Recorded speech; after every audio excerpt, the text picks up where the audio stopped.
तो आज हम बात करने वाले हैं अटैक ऑन टाइटन की ऑल्टरनेट एंडिंग एओटी नो रेक्विएम पर। पहले हम बात करेंगे इसका जो एनिमेटेड एपिसोड आया अभी अभी, और फिर उसके बाद हम इस ऑल्टरनेट एंडिंग की मांगा को कवर करेंगे, क्योंकि एनिमेटेड एपिसोड में अभी सिर्फ पहला चैप्टर ही कवर करा है। और मैं सच बता रहा हूँ भाई, ये alternate ending attack on Titan के लेवल की है। तो चलो बिना वक्त गवाए सीधा स्टार्ट करते हैं। साथे तो शुरू से शुरू करते हैं। Attack on Titan is one of the greatest anime series of all time. चाहे आप बात कर लो इसके स्टोरी की, कैरेक्टर्स, यहां तक कि इसके म्यूजिक की भी, it's just perfect down to the last detail. और पॉपुलैरिटी की तो मैं क्या ही बात करूं, मतलब ब्रूनो मार्स ने एक सेपरेट गाना इसको डेडिकेट कर दिया है। तो इस सब बातों से तुम्हें पता चल गया होगा कि attack on Titan is not just an anime, ये उस लीग से बहुत ऊपर निकल चुका है। फैंस के लिए अब ये एक इमोशन है, और जहां इमोशन आते हैं ना, वहां चीजें सही भी होती हैं और गलत भी। और फिर 9 अप्रैल 2021 का दिन आता है जब एओटी की मांगा खत्म होती है, और इसके एंड से ज्यादातर फैंस खुश नहीं थे, because the ending for them is devastating. उनका ये था कि यार तुमने सारी दुनिया के तो लोगों को मार ही दिया, उसके बाद बहन एरन को ही मार दिया। या तो लोगों को मरवा कर एरन को बचा लेते, या फिर लोगों को बचाकर एरन को मरवा देते। बट मैं अपना ओपिनियन बता देता हूँ, मुझे एओटी के एंडिंग से कोई आपत्ति नहीं है। For me it is good. मैं ये पहले भी बोल चुका हूँ, लेकिन फिर भी बोलता हूँ। हाजी में इसे यामा को तुम जानते हो ना। एंडिंग को अभी साइड करो, जो पीछे का मास्टरपीस है ना, जितना अभी तक हमने देखा है, वो भी इसी ने लिखा है। तो ये एंडिंग भी उसने कुछ सोच समझ कर लिखी होगी ना। और तुम जानते हो कि attack on Titan is a very complex anime, तो तुम एक्सपेक्ट ही कैसे कर सकते हो कि इसकी कोई नॉर्मल एंडिंग होगी। It is going to be a complex ending.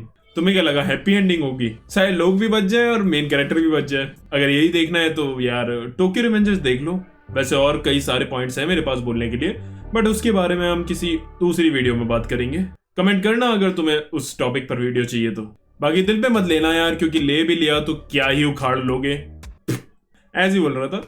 तो यार बाकी दिल पे मत लेना, ये मेरा ओपिनियन है। और जिनको भी एंडिंग अच्छी नहीं लगी, इट्स ओके यार, सबकी अपनी अपनी पसंद होती है। अब देखो, इस एंडिंग से जब कुछ फैंस खुश नहीं थे, तो कुछ क्रिएटिव फैंस ने इसकी ऑल्टरनेट एंडिंग बनाने का सोचा, और उसे नाम दिया अटैक ऑन टाइटन रेक्विएम, और उसे एओटी नो रेक्विएम भी कहते हैं। और इसके फर्स्ट चैप्टर को एनिमेट किया था एक फैन मेड स्टूडियो ने, जिसका नाम है स्टूडियो एक्लिप्स। और अभी 17 तारीख को ही उन्होंने ये फर्स्ट एपिसोड रिलीज भी किया। तो भाई जब मैंने इसका पहले ट्रेलर देखा ना, मैं तभी इससे इम्प्रेस हो गया था, क्योंकि स्टूडियो ने पहले बजर की ब्लैक सोर्ड्स में नाक के ऊपर भी एक ट्रेलर निकाला था, और भाई वो इतना कमाल का था ना, मैं कंफ्यूज हो गया था। मुझे तो लग रहा था ये ऑफिशियल किसी स्टूडियो ने डाला है, बाद में मुझे पता चला कि फैन मेड है।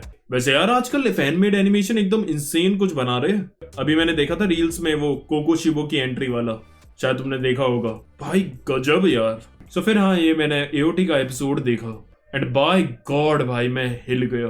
मैंने ट्रेलर देखकर सोचा था कि यस ये अच्छा होगा, लेकिन इसने मेरी एक्सपेक्टेशन को भी फाड़ दिया। मैं सच में ये देखकर हैरान हूं कि फैन मेड एनिमेशन इतना ज्यादा गजब का काम कर रहा है। It is an absolute cinema. Starting में जो सीन आता है पैराडाइज आइलैंड का, इतना प्यारा लग रहा है भाई। एंड देन स्विच होता है सीधे पाथ्स ऑफ ट्री के पास, और भाई क्या लग रहा है यार ये पेड़ देखने में। उसके बाद इन्होंने एक खुद से सीन एक ऐड करा है जो मांगा में नहीं है, और ये सीन बहुत ही क्रिएटिवली इन्होंने बनाया है। हमें सिर्फ कैरेक्टर्स की आवाजें सुनाई दे रही हैं। On your feet, Dad. और वो उस वक्त का है जब ग्रीशा फ्रीदा को मारने जाता है। और क्योंकि हमें पता है कि इस सीन में क्या क्या होता है, इसलिए हम आवाज सुन के अपने दिमाग में इमेजिन कर रहे हैं कि हाँ ये हो रहा है। एंड वॉइस एक्टिंग भी भाई काबिले तारीफ, क्योंकि भाई सबसे बड़ी बात है कि उनके कैरेक्टर से उनकी वॉइस सूट कर रही है। स्पेशली एरन की वॉइस तो बहुत ही कतल लग रही है। For 2000 years, she's been waiting for someone to free her. पता है मेरे को, जापानीज वाली का तो कोई मुकाबला ही नहीं है। यूकी काजी। और फिर आगे के एक सीन में जब वो बादलों पर खड़े थे, तब एरन हाथ से स्विच करके पाथ ऑफ ट्रीज के पास आ जाता है। क्या ही स्मूथ स्विच था भाई। एंड एक एंड का जो सीन था, मांगा में तो काफी सिंपल एक पैनल दिखाया है, लेकिन इन्होंने जो जूम आउट मारा 1 किलोमीटर का विद अ बैकग्राउंड म्यूजिक,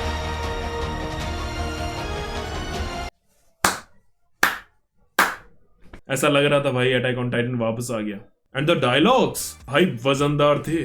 जब एरन कहता है I saw peace but I also saw endless devastation over and over and over again. और बस यही नहीं, इस डायलॉग के वक्त जब एरन चलता हुआ जाता है और उसके पास्ट के सीन्स दिखाए जाते हैं, पहले साशा की डेथ, फिर ग्रीशा की बहन जो कुत्तों से खिलवाई जा रही थी, फिर उसकी माँ की डेथ, और फिर लास्ट में एरन क्रूगर और ग्रीशा के साथ। मतलब जब उस पॉइंट पर ये सारे पास्ट के सीन्स दिखाए, वो भी इस डायलॉग के साथ, भाई कसम से गूज़बम्स आ गए थे। It is my favourite and also a perfect scene. एक और डायलॉग है जो मुझे काफी पसंद आया, यमीर के ऊपर है, God like in power but for ever a slave.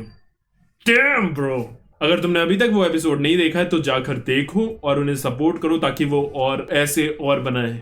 अब बात करते हैं कि इसकी ऑल्टरनेट एंडिंग में असल में हुआ क्या क्या है। तो इसके जो ये 4 चैप्टर्स हैं, इसमें काफी चीजें तो हमारी ओरिजिनल एओटी जैसी है, बस बीच बीच में इन्होंने कुछ सीन्स बदले हैं और कुछ नए सीन्स ऐड करे हैं। ये मांगा टेक प्लेस करती है उस टाइम पर जब एरन रंबलिंग के बीच है और जो उसके सारे दोस्त हैं वो उसकी पीठ पर आके लड़ रहे हैं ओजी टाइटन से, एंड आर्विन पहुंच गया है अपना ज़ीक के पास। तो वहां से स्टोरी स्टार्ट होती है। तो पहले तो उन्होंने एक पूरा सीन ऐड करा है कि जो अपना एरन है वो छोटे एरन को अपने साथ ले जाता है और उसे सब कुछ दिखाता है कि अमीर कौन है, कहां से आई है, उसे पावर्स कैसे मिली, असली दुश्मन हमारे मार्लिन्स हैं, सब कुछ बताता है। और वो उससे ये भी कहता है जब तुम उठोगे तब तुम्हें ये सब याद नहीं रहेगा। तो एक तरह से ना जो ये एरन कर रहा है, छोटे एरन को ये सब कुछ बता रहा है, असलियत में हमारी ये ओरिजिनल सीरीज में हो रखा है लेकिन ऑफ स्क्रीन हुआ है। बट फिर एरन आता है और सीधा आर्मिन को कन्फर्ट करता है, जहां आर्मिन छोटे एरन से भी मिलता है और फिर वो एरन को समझाने की कोशिश करता है कि भाई ये सब कुछ रोक दे, लेकिन एरन उसकी कुछ सुन नहीं रहा था।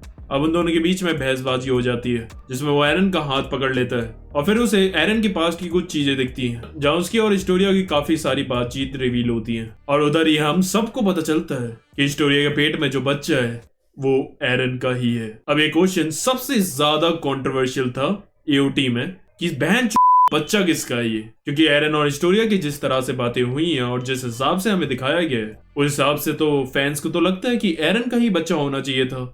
और मेरा भी यही ओपिनियन है कि भाई एरन का ही बच्चा होना चाहिए था वो, क्योंकि इसकी वजह से स्टोरी में थोड़ा स्पाइस बना आता, क्योंकि वो ऐसा दिखा सकते थे कि यहाँ एरन मरा और वहां उस बच्चे का जन्म हुआ। ओम शांति ओम में दिखाते हैं ना, यहाँ वो मरता है फिर वहां वो जन्म लेता है। और हाँ, एक और बात, एरन बेचारा हमारा वर्जिन नहीं मरता, बट हाँ यार स्टोरी में दिखाया है कि उसका एक दोस्त होता है फार्मर, वही उस बच्चे का बाप है। लेकिन अभी भी हमें लगता है कि एरन गई है। अब जैसे ही आर्मिन ये देखकर हटता है उससे गुस्सा आ जाता है और वो कहता है साले रंगरलियां बना रहा है मिकासा के पीठ के पीछे। अब ये जानने के बाद अगर मिकासा सर काट भी दे इस एंडिंग में तो वैलिड रीजन है।